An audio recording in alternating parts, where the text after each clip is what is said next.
I love jewelry, man. It's just a great feeling to have my jewelry on. It's like a confidence thing, too. I think at one point in my career, I was addicted to fine jewelry, yeah. Hip-hop has been labeled as the genre of music with diamonds built into its DNA. The piece of jewelry that holds the longest relationship with rap and hip-hop are chains. They've grown to become a pillar of the hip-hop scene and often symbolic of the rags to riches success stories that reflect the artist's career. The love affair between chains and hip-hop started in the early 80s, with artists like Slick Rick and members of the group Run-DMC leading the charge. By the late 90s and early 2000s, hip-hop artists were starting to make more money than ever as the genre was becoming more popular in the mainstream media. With the influx of cash coming in, artists wanted a way to display that, and as the lifestyle got bigger, so did their chains. In the 80s and early 90s, a gold rope chain would cost a rapper around $20,000.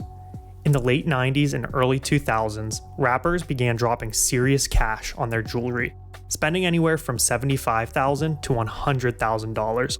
Today, rappers have reported spending over $1 million on a single chain. This brings up the question, what are some of the motivations that would cause someone to drop that kind of money on a necklace? One of the most surface level motivations that's easiest to point out, and perhaps it's the easiest because most of us can relate to it, is pride.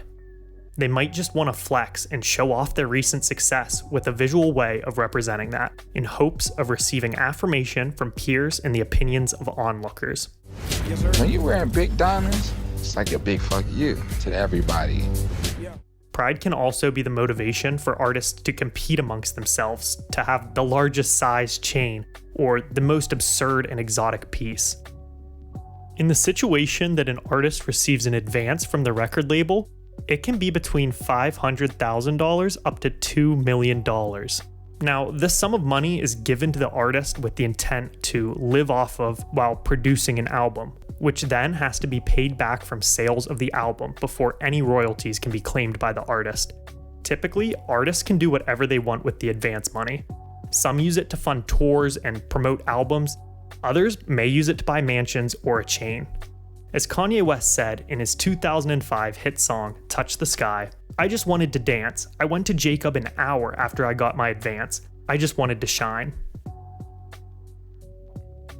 No matter what the money is spent on, the most important thing to understand about a record label advance is that the money must eventually be paid back to the label.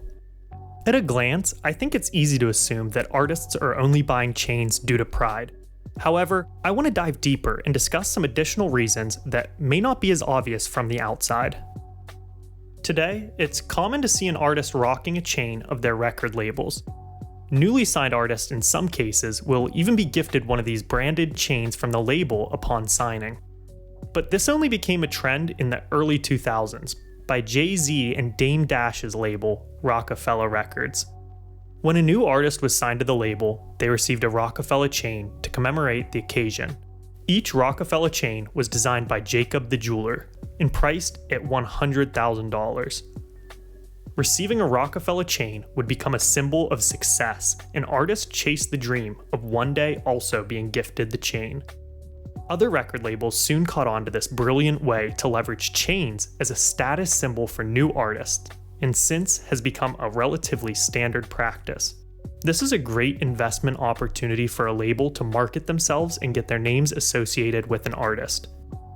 If you have a hot artist that is creating a buzz with a lot of eyes on them with social media, interviews, or music videos doing really well, being able to put a big flashy logo or name of your record label around their neck is like having the best billboard in the world.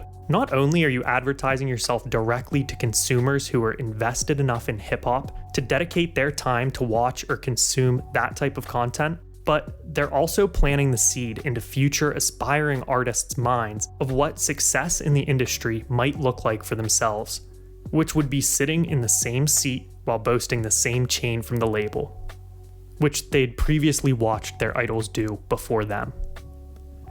This makes the label's job that much easier, as they no longer have to work as hard to sell themselves to the prospective artists. In some cases, the artists themselves, out of pride or love for the label, will buy a chain to flaunt the record label they're signed to. Future chain that I'm getting, I'm gonna get a new record label chain. In these instances, the label's the true winner, as the artists are willing to spend their own money on the chain, and the label gets free organic marketing in return. Some artists have taken a page straight from the playbook of the labels and buy themselves chains to promote their own albums and, in some cases, new songs. Every song I put out comes with a chain, a skidit, everything. He ordered this a few months ago. He told me he had a single coming out named Drug Addict. However, I don't know how much of a return on investment these pieces actually provide for an artist. I've personally never seen a chain inspired by a song which motivated me enough to go listen to it for the first time or even the third time. Although the reason for these chains may be less focused on promoting their work, but rather a way to capture the moment and own a physical remembrance of the time they put into creating their album or song. Sort of like a really expensive and shiny souvenir or postcard from a vacation. Although chains are often associated with hip-hop, not all popular artists indulge in chains and jewelry. Artist 21 Savage said in 2018, I stopped wearing jewelry for a couple of reasons. One is because everybody wears jewelry. I outgrew it, getting a little wiser and growing. So another reason is because the richest people that I've ever met in my life, they never had on jewelry. Every time I meet somebody who's very, very rich, like wealthy, I never seen them with jewelry on. Another young, successful artist in the industry going against the status quo is Cordae. If you talk with any actual like accountant or person that like is an expert in finances, they're going to tell you, okay, how much money you really have to buy $100,000 Cuban to like really be able to like actually afford it in a knowledgeable and smart way. They're going to be like, you need to have like 30 million before you can really buy this $100,000 Cuban. Okay, like in the industry, like we don't have a 401k. We don't have no retirement plan. Like, but maybe we're looking way too deep into this. It is possible that some artists simply buy chains for aesthetic reasons to outwardly express themselves in a creative way. A lot of these pieces on their own truly are a work of art. I'm certainly not in any position to make judgments on how others choose to spend their money, and I'm sure others could easily judge my purchases. At the end of the day, I look forward to watching how chains in hip-hop will evolve with the culture and the creativity that they continue to inspire. Thank you for watching. If you enjoyed this video, please like and subscribe. Have a great day.